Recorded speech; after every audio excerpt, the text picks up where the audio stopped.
لگے گی آگ تو آئیں گے کئی گر زد میں، یہاں پر صرف ہمارا مکان توڑی ہے۔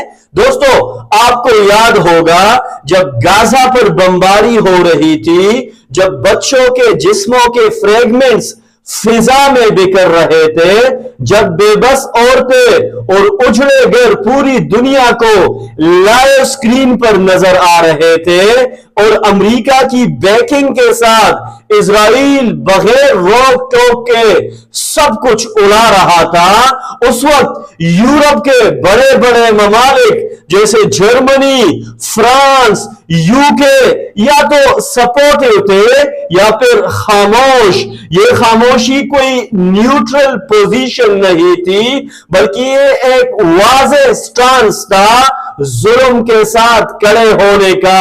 یورپی طاقتوں کو لگتا تھا کہ ہم مضبوط ہیں، ہم سیف زون میں ہیں، ہمیں کچھ نہیں ہوگا۔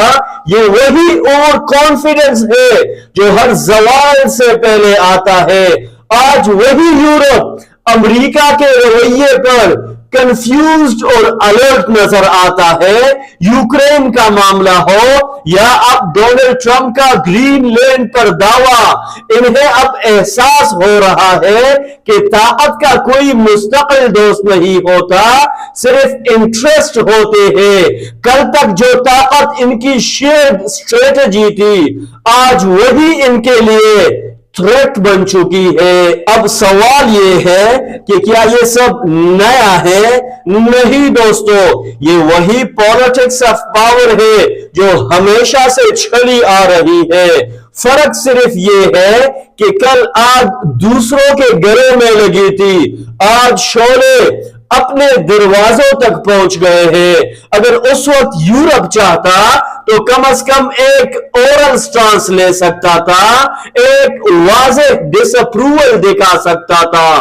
روک نہیں سکتے تو مخالفت تو کر سکتے تھے، لیکن انہوں نے سٹیٹس کو ترجیح دی، اور آج اسی سٹیٹس کو کی قیمت یہ خود ادا کر رہے ہیں۔ اور یہ کہانی صرف یورپ تک محدود نہیں، بہت سے مسلم ممالک بھی اس امتحان میں فیل ہوئے۔